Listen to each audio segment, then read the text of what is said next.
Halo para kerabat antropologi, welcome to podcast kesayangan kita, Obrolan.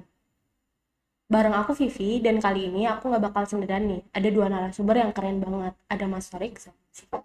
Oh, Boleh perkenalan dulu dong. terima kasih Vivi buat kesempatannya ya. Kenalin, nama aku Muhammad Tarik Azizi. Di sini aku sebagai antropologi angkatan 2023. Kalau aku, Siva, aku juga dari Antropologi Angkatan 2023. Oke, kira-kira kita bakal ngebahas apa nih Mas? Kurang tahu sih ya. Kira-kira apa ya? Kita bakal ngebahas topik yang menarik banget nih. Kita bakal ngebahas Ragawi or Sosbud. Oke, Menarik sekali ya. Sosbud. kalau gitu aku Ragawi. Aku boleh tanya-tanya dulu nih ke Mas Torik sama Mas Sifaul. Ada kegiatan apa sih selama liburan ini? Selama liburan ini berarti seminggu kebelakangan ya? Iya. Oke, kalau dari aku sendiri ya. Aku boleh bilang nggak apa-apa nih. Gak apa-apa, monggo. Oke, kalau aku sendiri kebetulan kemarin aku barusan ngelakuin praktikum di salah satu matkul aku. Ini bukan salah satu kegiatan yang wajib ya, tapi emang dari teman-teman di mata kuliah itu sendiri emang kita inisiatif buat belajar salah satu prosedur buat ngetes paternity ya, yaitu kita ngelakuin prosedur PCR kemarin. Oh, sorry. Oke, jadi prosedur itu kita lakuin di TDC, Tropical Disease Center yang ada di kampus C. Dan ya, kita ngelakuin tes dan prosedur PCR seperti bagaimana umum. Gitu. Keren banget, menarik banget. Kalau Mas Paul sendiri, Sebenarnya sama juga dengan kayak Mas Torik ya. Tapi bedanya di Sosbud itu di mata kuliah KPE itu juga dari kelompokku itu inisiatif sendiri untuk pergi ke salah satu tempat yang sekiranya bisa kita ulas untuk dijadikan materi perkuliahan nih. Oh, Nah, tempat itu adalah gereja Protestan di Manyar. gimana? Iya, karena sangat menarik kalau menurut kita. Oke. Berarti emang buat UASnya juga itu, Mas? Betul sekali Mas Tony. Oke. KPI itu apa sih Mas? Nah, KPI itu adalah singkatan dari kajian dan penulisan etnografi, di mana nanti teman-teman di sana akan mengkaji perihal bagaimana caranya menulis dan juga mengkaji tulisan-tulisan etnografi. Nah, etnografi itu apa? Nanti akan kita obrolin di sini gitu. Oke. Berarti Mas Torik sama Mas Paul ini nggak pulang kampung dong ya? Oke, kalau dari aku sendiri karena emang menurut aku waktu liburan yang diberikan emang tidak sepanjang itu dan rumah aku cukup jauh dan sampai juga di jalan, jadi aku memilih buat stay aja sih, dan emang ada beberapa kepentingan yang nggak bisa ditinggal juga emang di kota ini. Kalau Mas Paul? Kalau aku juga tidak pulang kampung karena juga di sini ada kegiatan organisasi dan juga menyelesaikan tugas kuliah sekaligus drilling untuk nantinya UAS. Oh, Drilling, Mas. Yoi, harus drilling. Mewah. Mewah, mepet. kalau boleh tahu nih, alasan utama Mas Torik sama Mas Paul memilih Universitas Erlangga buat menjadi kampus kalian itu apa sih? Apa ada pengalaman atau alasan khususnya gitu? Oke. Mungkin sekarang bisa dari Mas Paul dulu terlebih dahulu ya. Oke, kenapa aku milih UNER gitu ya? Sebenarnya ada cerita juga, dan kenapa aku juga bisa pilih antropologi gitu. Kenapa aku misalnya nggak ke UGM misalnya atau ke UB misalnya, itu juga ada cerita. Nah, karena memang background saya SMA itu dari IPS, jadi saya mulai cari nih, kira-kira apa ya sekiranya prodi yang nyambung dengan sosiologi, ekonomi, geografi, dan berbagai matkul yang lain IPS itu. Ternyata ada nih satu ilmu namanya antropologi. Underbid. Ada ini gitu kan. Nah, kira-kira di mana ya yang dekat dengan Tuban, daerahku sendiri. Nah, ketemulah UNER. Nah, di UNER ini antropologinya juga bagus gitu, tidak kalah dengan misalnya di UI atau juga di UGM. Nah, UNER sendiri itu ada peminatan ragawi yang nanti akan dijelaskan oleh historik itu sih kalau Itu sekarang mungkin bisa di giliranku ya. Kenapa aku milih UNER sendiri dan khususnya antropologi sebagai tujuan aku. Oke, sebenarnya kalau emang ditarik mundur ya, ini bakal jadi cerita yang panjang banget, di mana sebenarnya antropologi itu bukan emang first choice aku, emang dari awal pengen antropologi. Cuman dari salah satu program yang ada di SMA aku, di situ kan ada pembinaan oleh guru konseling ya, di mana nanti kita diarahin mau kemana, ditanyain minat kita apa. Dan kalau emang dilihat ke belakang ya, sebenarnya awal minat aku itu ada di psikologi. Cuman karena salah satu mentor aku juga ketika SMA itu ada ngasih tahu, mungkin kamu bisa ngecek dulu dari kurikulumnya sendiri mata kuliah apa yang bakal dipelajari di mata kuliah yang emang kamu milikin tadi. Nah, dari situ aku lihat lah beberapa matkul emang beberapa jurusan yang menurut aku emang aku tertarik, dan salah satunya mungkin top of mind-nya ada di psikologi ya. Nah, aku lihat di kurikulumnya sendiri, khususnya di UNER sendiri ya, dan ternyata aku ngerasa kayaknya nggak cocok deh, aku lebih cocok dari pasiennya kayaknya. Aku kalau aku jadi psikolog nih, orang-orang ikut sakit bareng kita. Lucu sih. Dan mulailah konseling yang tadi aku sebutin bareng guru aku dan sama ada mentor aku ketika SMA. Dan aku minta saran, muncullah obrolan tentang antropologi ini. Dan kalau dipikir-pikir lagi, aku itu lebih milih universitasnya dulu ketimbang dari program studinya dulu. Aku lebih tahu duluan aku pengen masuk UNER ketimbang aku pengen masuk antropologi. Kenapa gitu? Satu, dan emang the only reason sih karena emang pengen kuliah jauh aja. Aku pengen coba merantau lah, hidup mandiri dan segalanya. Dan kalau yang tadi antropologi, ya seperti tadi, konseling dengan mentor dan juga guru konseling. Dan ya menurut aku dari lihat mata kuliahnya sendiri, karena aku sendiri dari IPA ya, jadi di mana aku ngehindarin mata pelajaran di IPA kayak matematika, tapi ada unsur-unsur kimianya, biologinya. Disitulah aku nemu titik terang di antropologi tadi, khususnya antropologi ragam. Oke. Oke, berarti dari yang tadi kita mention, antropologi UNER ini ada dua peminatan, ada ragawi sama sosial budaya. Mas Torik ragawi, Mas Sifaul sosial budaya. Boleh kasih tahu kita dong, kenapa, alasan apa dari Mas Torik sama Mas Sifaul sendiri buat milih kedua peminatan tersebut? Oke, boleh dari aku dulu ya mas? Boleh, silakan. Bisa ya Mas, kalau gitu ya? Monggo. Oke, kalau aku sendiri, karena tadi aku sudah sempat mention juga kalau aku di SMA tadi itu aku di peminatannya IPA. Jadi aku ngerasa sayang nih ilmu aku di IPA tapi nggak kepake. Karena kan kalau yang emang orang-orang tahu atau enggak, teman-teman di antropologi tahu, antropologi sendiri itu kan biasanya lebih berat ke IPS-nya itu sendiri ya. Tapi kalaupun aku memang tadi di IPA, sebenarnya ada saat-saat kita udah masuk ke masa penerimaan, itu aku ada persiapan masuk kuliahnya. Jadi entah itu aku cari video-video YouTube atau nggak cari-cari bacaan tentang antropologi tadi.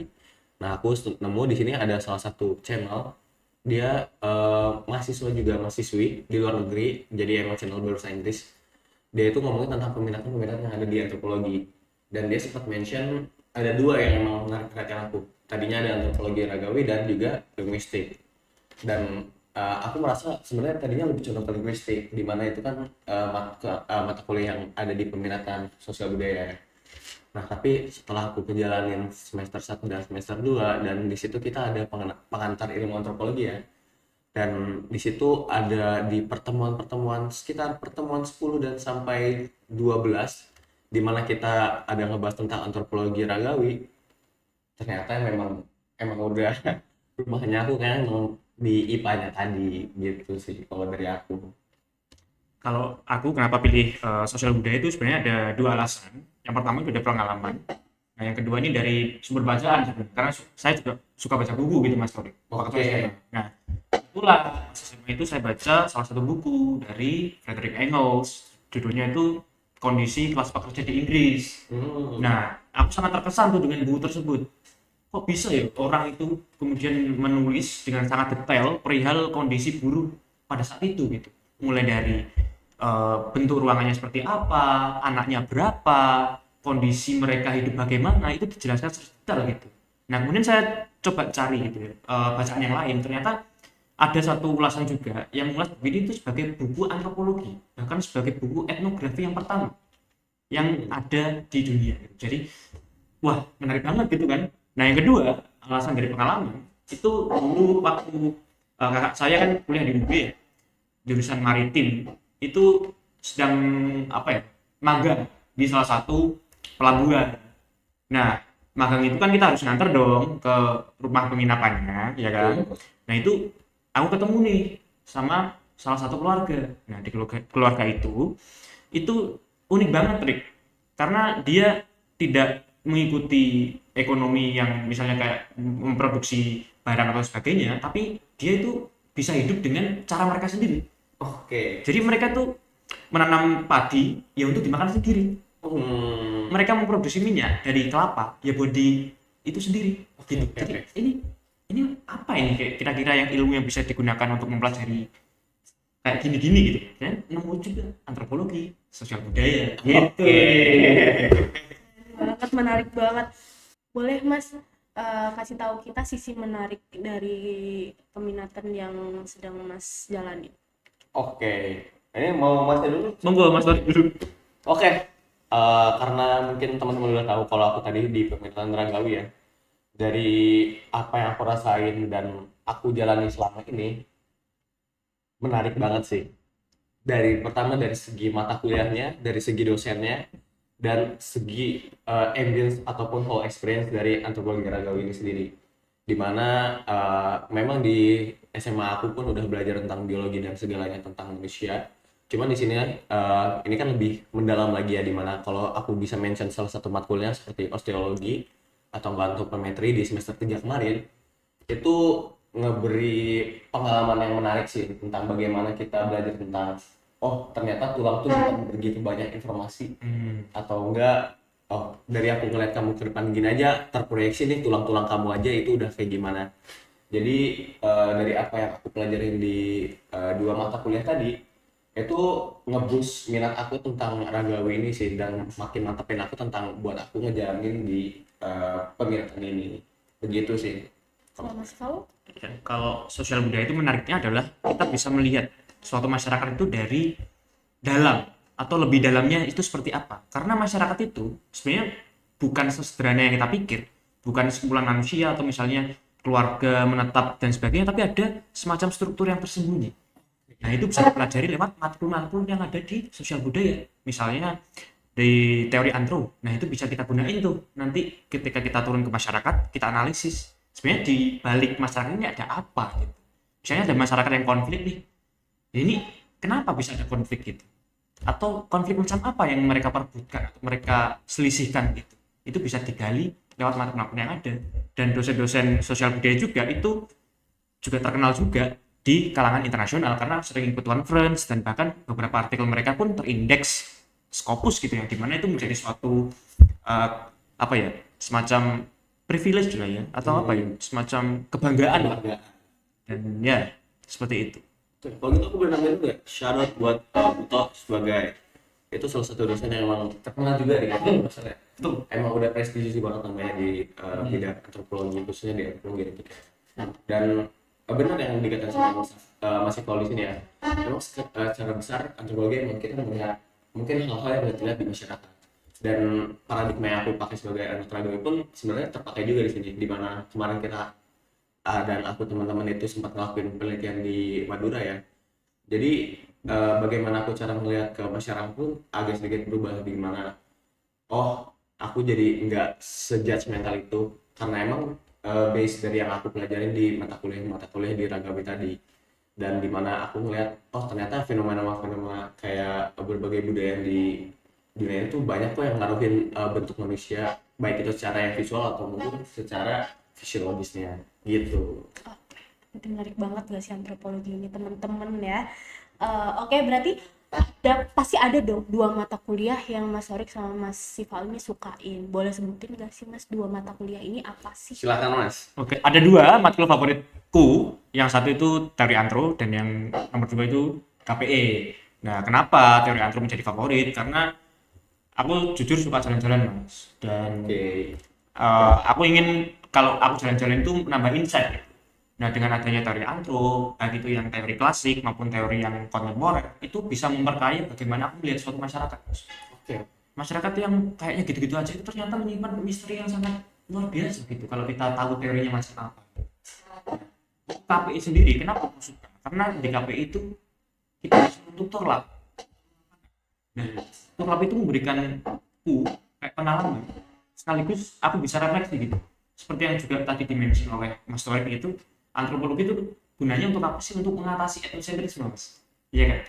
Nah, itu bisa bisa dicapai atau bisa diatasi ya, diselesaikan dengan kita turap, kita melihat masyarakat itu seperti apa untuk menghancurkan bias-bias atau stigma-stigma yang ada di masyarakat yang seringkali kalau bicara stigma itu kan negatif ya. Nah, itu bisa dihancurkan dengan adanya turap dari antropologi. Keren banget. Kalau Mas Faris Oke, kalau sebenarnya ada beberapa ya. Tapi kalau emang dibatasin dua, aku bisa bilang di osteologi dan antropogenese. Oke. Kenapa dua matkul itu ya? Pertama, aku bahas dulu di osteologi ya.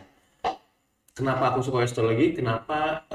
Itu karena menurut aku sendiri ya, osteologi itu emang fondasinya anak ragawi. Emang fundamental anak ragawi. Kalau kalian nge-skip bagian ini, kalian bakal susah banget ngejalanin ragawi kalian ke depannya. Nah, di mana osteologi ini seperti namanya osteo dan logos ya. Kita belajar tentang tulang, kita jadi belajar tentang pemahaman tentang tulang itu sendiri, penamaannya itu sendiri. Kita tahu dari segi visual mata aja.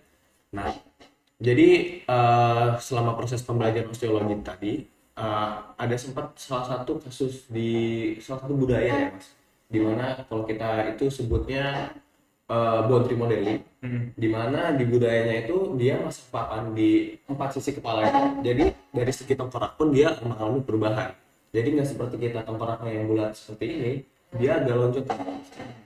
Nah, kalau emang kita nggak tahu base-nya dari osteologi tadi, kita bisa ikut itu alien. Karena emang seunik itu bentuknya, emang nggak normal ditemuin di masyarakat umum. Nah, tapi dengan kita belajar osteologi tadi, dan ternyata emang possible kalau emang kita belajar ilmunya tadi. Nah, kedua, antropogenese. Kenapa? Karena antropogenese ini salah satu matkul yang emang ada kode mata kuliah lapangannya, di mana kita sempat ngelakuin perjalanan, kita Museum Trinil dan juga Sangiran, di mana kita mencoba menguak dan kita menelaah lagi nih perjalanan manusia purba yang ada di Indonesia, di mana perkembangannya dan bagaimana mereka hidup di Indonesia, kita pelajarin di mata kuliah tadi, gitu. Jalan-jalan kita jadinya. Seru banget ya sih antropologi ini, jalan-jalan mulu. Boleh dong share pengalaman paling berkesannya Mas Torik sama Mas Sifaus selama menjalani 2 mata kuliah favorit Mas Torik sama Mas Sifaus sendiri. Oke, karena masih fresh banget aku mention ya baru sekarang, yaitu tentang kuliah lapang aku tadi. Itu kita menjalani 2 hari 1 malam perjalanan, di mana kita hari pertamanya fokus ke Museum Trinil dan juga ke Universitas Gajah Mada, dan hari keduanya kita baru melanjutkan perjalanan ke Sangiran, di mana aku merasa di momen tersebut itu enggak cuman ilmunya, tapi di mana kita kebersamaan dan juga ilmu-ilmu yang kita terapkan di antropologi itu terpakai, karena nggak cuma ketika kita sampai di tempat kita belajar, yaitu di museum ataupun di pusat Sangirannya tadi, tapi ketika kita perjalanan di bis pun ilmu kita, paradigma kita sebagai antropologi itu sebenarnya kepake. Jadi Sangiran sendiri kan wilayahnya luas ya, nggak cuma di museumnya doang, tapi selama perjalanan pun ada beberapa yang kalau emang kita sebenarnya nggak belajar antropologi ini sebenarnya kelihatannya remeh ya. Emang sebenarnya kelihatannya cuma masyarakat biasa, tapi dengan kita belajar antropologi ini kita kayak melihat, oh ternyata ada loh kehidupan yang kayak gini, tapi kenapa sih hidupnya kayak gitu. Itu kan jadi memunculkan banyak pertanyaan ya ketika perjalanan tadi, dan menurut aku itu sangat menarik sih. Dan dimana kita ke Trinil dan Sangiran, dimana dua pusat itu kan salah satu pusat penelitian ragawi yang sangat besar ya. Sangiran sendiri itu nyumbang hampir 50% lebih pusat penemuan yang ada purba yang ada di Indonesia, di mana di sana ada Sangiran 17, dia salah satu penemuan fosil Homo erectus yang paling lengkap ya. Dan itu pun menjadi bukan hanya, boleh dipotong dulu ya. Dan pusat Sangiran itu sendiri merupakan pusat yang bukan hanya prestigious di Indonesia, tapi di kancah internasional juga, karena emang salah satu penelitinya ataupun pionir buat penelitian di situ pun emang dari luar negeri, entah itu ada Eugene Dubois atau enggak ada Koenigswald. Itu kan menyimpan banyak banget pemahaman ya tentang entah itu bidang arkeologi ataupun antropologinya sendiri itu tadi. Dan kalau di aku sendiri di osteologinya, aku enjoy banget belajarnya karena emang tadi di situ belajar banget hal baru dan kita masih gampang banget buat mencernanya. Dan di situ pun kita di osteologi di UTS-nya kita bentuk ujiannya itu mas, kita kayak osteonya kedokteran. Jadi di mana di satu ruangan di situ disediakan 30 bangku dan kita sistemnya rolling rolling rolling. Jadi di bangkunya tadi, di mejanya tadi itu udah disediakan tulang manusia dan kita harus identifikasi tulang apa itu bagian apa dalam waktu 30 menit. Jadi 1 menit geser, 1 menit geser, 1 menit geser. Itu salah satu pengalaman yang menarik sih, tapi bukan untuk diulangi ya. Serem sih. Ya. Iya. Ya, tapi menarik sih menurut dia. Gitu sih mas, kalau dari aku itu Vi. Oke, kalau Mas tahu? Kalau di Soglo sendiri itu sebenarnya juga ada PKL di lapangan, tapi masih semester depan mas. Nah kalau misalnya pengalaman yang berkesan ketika menjalani perkuliahan khususnya di Sosbud itu ada di KPE, itu turlap juga. Jadi pada saat itu kita turlap ke, tadi sudah sempat saya mention ya, di gereja. Nah itu kan menjadi suatu pengalaman juga bagi kita gitu, karena mayoritas muslim dan kita mengeksplor kebudayaan yang sebenarnya ada di sekitar kita, tapi kita nggak tahu sebenarnya itu dia ngapain di sana gitu, mereka ngapain di sana. Nah itu bisa diketahui lewat turlap. Nah ternyata di gereja itu kita discover banyak sekali hal. Misalnya saja ternyata di sana itu ada semacam kayak kode-kode mas, kode-kode tangan, di mana nantinya mereka akan mengarahkan bagaimana lagu itu dimainkan gitu. Misalnya kode ini berarti nadanya naik, gini harus turun, terus gini kembali ke bait satu dan lain sebagainya. Itu kan menarik sekali kan. Nah sesuai juga dengan tujuan dari antropologi sendiri adalah membuat yang tampak familiar itu aneh atau menarik, dan juga membuat yang aneh itu familiar. Nah itu juga salah satu tujuan dari antropologi teman sekalian gitu. Nah sekaligus setelah kita turlap itu kan kita mengadakan refleksi ya, namanya refleksi metodologis gitu. Nah yang jadi menarik, yang saya refleksikan itu ternyata mereka dari segi organisasi itu mereka lebih prepare daripada agama-agama lain sebenarnya. No offense ya, misalnya mereka punya struktur organisasi yang nyanyi siapa atau yang menjadi ketua youth leadernya siapa, itu mereka sangat rigid dalam hal itu. Itu kan bisa menjadi refleksi bagi kita gitu sebagai orang yang berada di luar dari kebudayaan itu kan menarik sekali kan. Nah yang kedua, tari antro, kenapa saya sangat terkesan itu sama seperti Mas Torik tadi di osteo, saya enjoy banget gitu karena ya basic saya kan social science ya. Jadi ketika dihadapkan teori itu, karena teori juga teori antro ya, itu mayoritas dari sosial budaya sebenarnya ya kan. Nah, itu ya enjoy banget lah gitu, kita lahap semua gitu kan. Gitu. Pasti nggak cuma senangnya doang kan, pasti ada tantangan atau kesulitan tersendiri dari Mas Torik sama Mas Sifaul buat mendalami peminatan ini. Boleh dong sebutin tantangannya apa sih, dan boleh kasih kita saran buat ngehadapin tantangan tersebut. Tantangan ya. Tantangan ya. Banyak sih tantangannya. Oke. Kalau dari aku sendiri ya mas, di pemerintahan Ragawi sendiri tantangan yang paling beratnya itu mungkin dari segi bahasa ya. Karena bahasa yang kita pakai ini bukan bahasa kita sehari-hari, bukan asal urat, bukan salah jepit, tapi kita pakai bahasa Latin ya. Ataupun tulang kita nggak bilangnya tulang kering ataupun tulang bahu dan atau enggak tulang kepala ya. Kita pakai bahasa-bahasa yang dipakainya buat standar internasional ya. Jadi ketika kita tadi belajar di osteologi sebagai fundamentalnya kita tadi, itu walaupun memang aku tadi enjoy ya, mungkin bagi beberapa teman yang lainnya mungkin itu bakal jadi struggle yang mungkin cukup menyusahkan ya, karena emang tadi kita kan emang gak familiar ya tentang penggunaan tadi bahasa Latin-Latinnya. Tadi kita nyebut penyakit harus dengan bahasa Latinnya juga, kita nyebut harus pakai bahasa Latinnya juga. Itu kan jadi salah satu tantangan yang bagaimana kita harus rajin lagi nih, baca-baca lagi nih. Kita harus entah itu kita bikin memory card atau kita recall terus di luar kelas tadi. Nah atau enggak sebenarnya salah satu tantangan yang mungkin bisa muncul lagi di Ragawi tadi ya, mungkin bagaimana cara kita menyikapi kalau sebenarnya itu tadi udah sempat di-mention juga ya Mas Iqbal ya, bagaimana kita membuat hal-hal yang tadi itu nggak menarik menjadi menarik. Ini kan tantangan juga ya. Sebenarnya kalau kita pikirin lagi, buat apa kita belajar tentang manusia purba? Toh mereka udah punah. Tapi kan sebenarnya dengan kita mempelajari manusia purba tadi ya, kita kan bisa tahu bagaimana kondisi geologis bumi mungkin berjuta-juta tahun yang lalu, yang mungkin sebenarnya nggak kebayang sama sekali. Atau enggak mungkin kita bisa merefleksikan lagi, emang seberapa jauh sih kita udah berkembang dari manusia purba tadinya? Seberapa berubah sih kita sama manusia purba tadinya? Nah sebenarnya kan itu hal-hal yang emang kalau dipikirin kalau di tongkrongan atau nggak di hidup biasa tuh kayak buat apa sih lu belajar kayak gitu? Biar apa sih belajar kayak gitu? Nggak penting. Terlalu tinggi lah ya. Iya, buat apa sih dipikirin? Tapi emang kalau dijalani itu sebenarnya seru guys, menarik lah. Soalnya banyak banget apa yang kita temuin dan informasi yang kita temuin. Jadi di tongkrongan nih kita menjadi sumber fun fact kan sebenarnya. Iya tuh. Iya. Tuh. Jadi kalau kita lagi ngumpul sama temennya, lu tahu guys. Paling rame deh. Iya, ya karena emang kita belajar ya hal-hal yang kelihatannya tuh sebenarnya nggak menarik, tapi ternyata menarik gitu loh. Itu sih kalau dari aku. Boleh kasih kita contoh bahasa Latin dari Ragawi sendiri?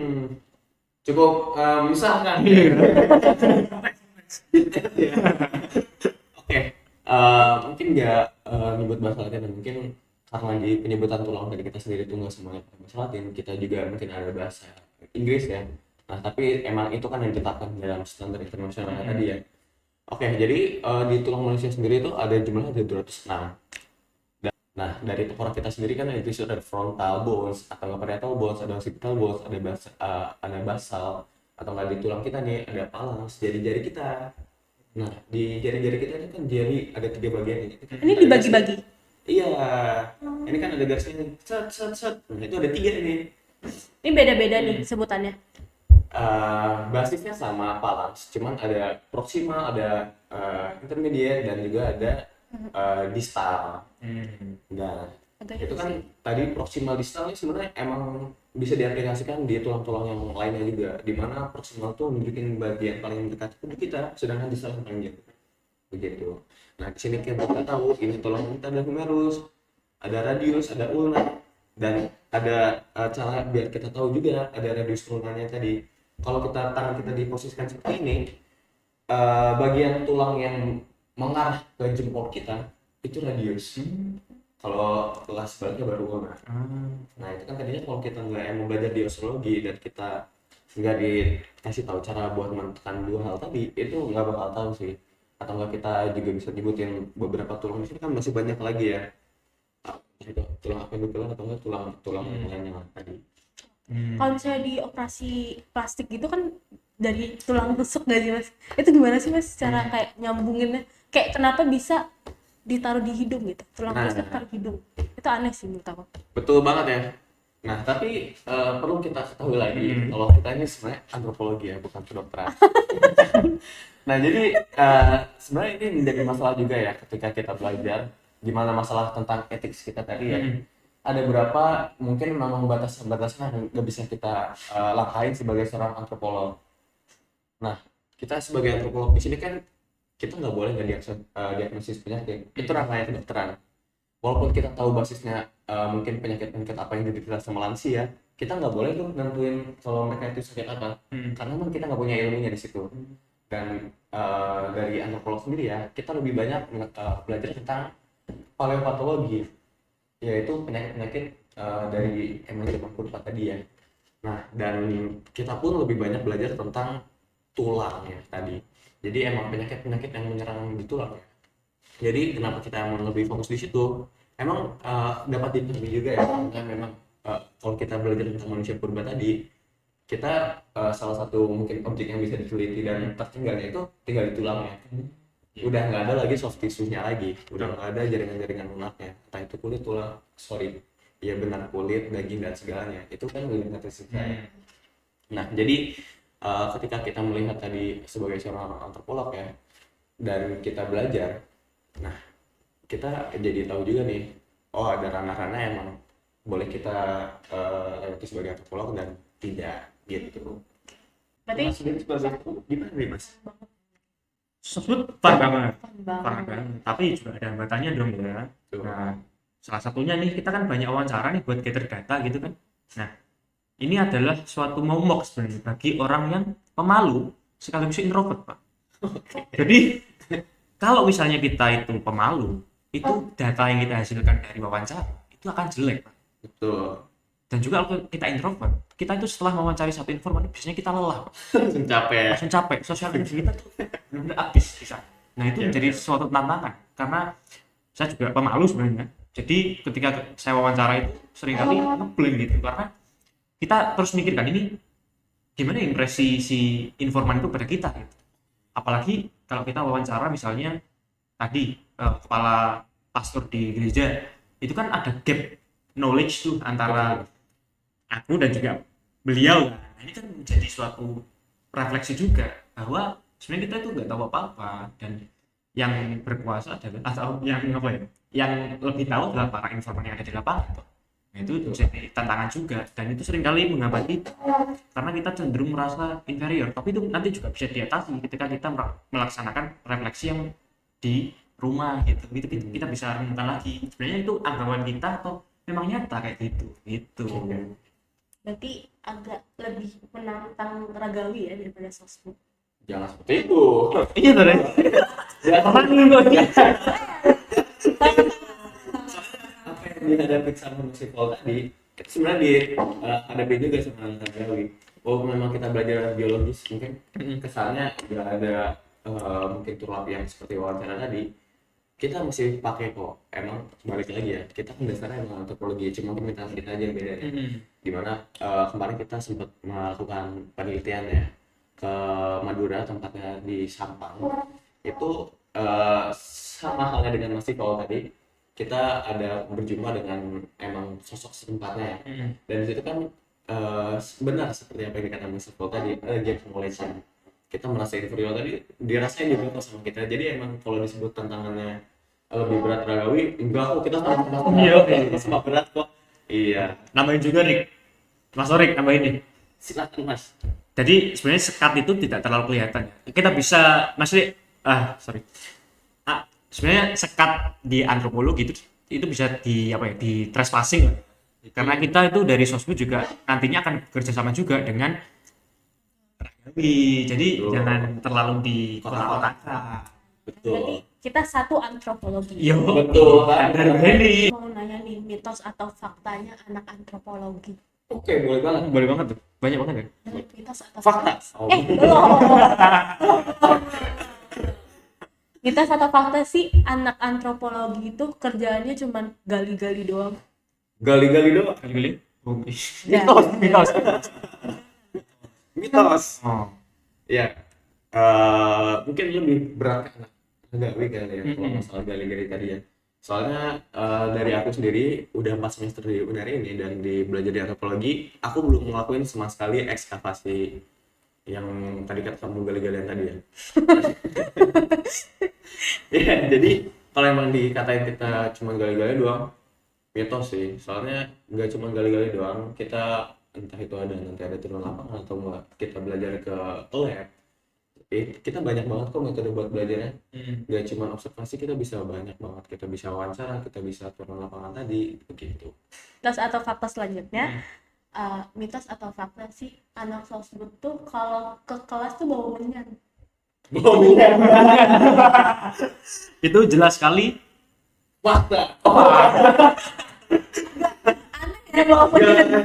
mitos. Karena ya nggak se ekstrim itu juga ya Mas ya. Masa kita bawa menyan ke kelas Mas itu kan bau semua itu. Itu setan-setan berdatangan itu ke kelas. Gua pocong segalanya. Enggak gitu juga gitu kan. Sebut ya sebut misalnya. Iya, enggak harus gitu juga ya. Too much itu Pak. Too much. Oke, yang terakhir mitos atau fakta, anak ragawi tuh selalu ngebawa tulang nggak sih? Kemanapun dia pergi itu kayak bawa tulang aja. Fakta sih, memang kalau kita kemana-mana Bawa tulang, iya dong.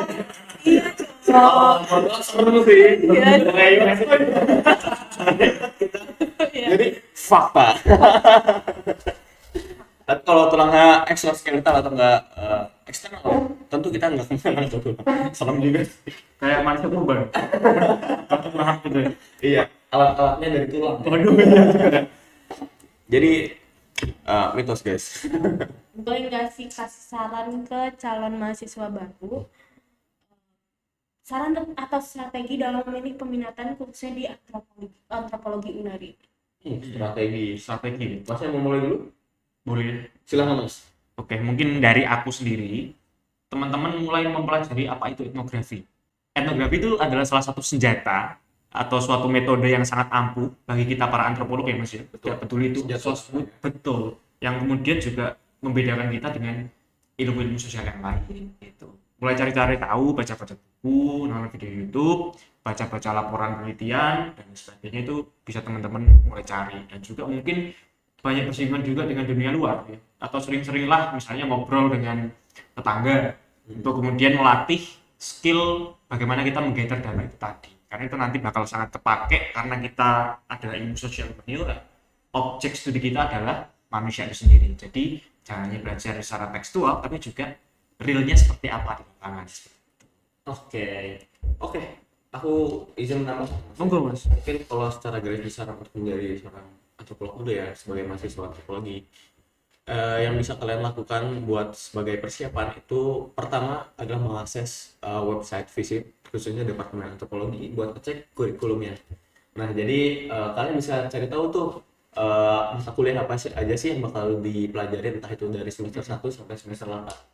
Nah jadi dengan kalian belajar tadi kan kalian sekiranya punya gambaran atau enggak punya plan buat ke depan nanti mau kayak gimana.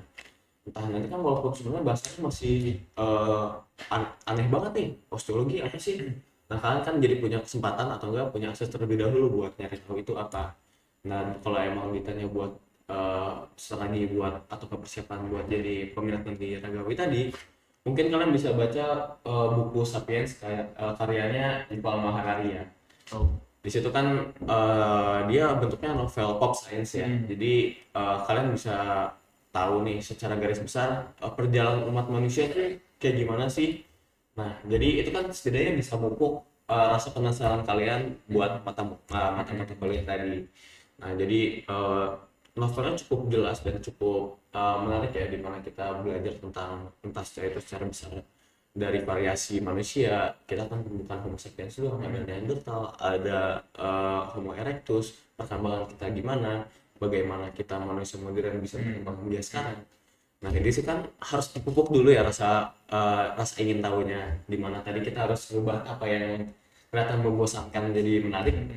Balik lagi ya, kita menggunakan kalimat kata-kata hari ini dari Mas Paul tadi ya. Itu biasanya dari salah satu antropolog juga Mas. Saya kutip juga dari Mbah Margaret Mead. Jadi itu bukan original dari saya gitu. Iya.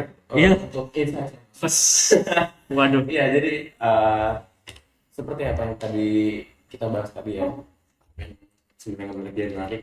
Nah itu harus dipupuk banget, soalnya balik lagi dan lagi sebenarnya ini buat apa sih kita belajar antropologi ini? Buat apa sih kita belajar manusia purba?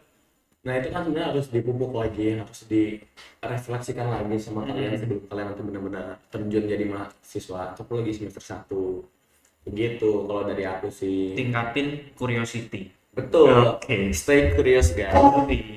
Karena dasar dari kita itu adalah rasa ingin tahu ya sebenarnya. Soalnya karena objek-objek yang kita teliti itu sebagai anak ragawi ya, objek yang kita teliti terbatas banget. Dan objek kalau kita mau wawancara ya udah nggak ada. Kalau ngomong ya jadinya serem sih.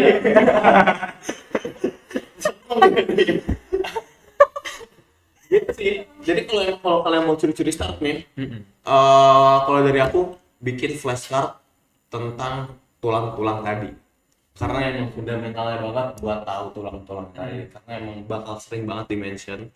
Dan kalaupun kita nanti berkesempatan buat belajar antropologi entah itu ke luar negeri, kita masih pakai hal itu tadi, 206 tulang tadi, karena emang udah standar internasional kalau kita pelajarin di antropologi tadi. Gitu. Buat calon mahasiswa baru antropologi boleh dicatat nih dari mas-mas kalian ini. Oke, kita udah di penghujung acara enggak dong, kayak MC aja. Iya. Emang kita punya ya? Enggak ada kebetulan. Oh, jargon kita boleh dong dipimpin sama Mas Torik aja. Sorry aja. Oke, jadi for your information dulu ya, di antropologi ini kita punya sebuah jargon di mana kita akan meneriakkan siapa kita, bakal dijawab sama teman-teman kita antropologi, dan itu bakal repetitif sebanyak berapa? 2 kali Mas ya? 2 kali. 2 kali. Lalu di akhirnya kita ada ngomong antropologi Hanggar Beni. Oke, Tangannya dong, Mas, tangannya dong. tangannya ya. Oke. Tangannya. Kayak di media Gini ya? kita buat ngomong Hanggar Beni yang tadi itu ada gini ya. Ada gini. Oke, bisa mulai ya. Oke. Untuk sebagai penutup di obrolan ya. Obrolan. Kita bakal jargon dari antropologi. Siapa kita? Antropologi. Siapa kita? Antropologi. Antropologi.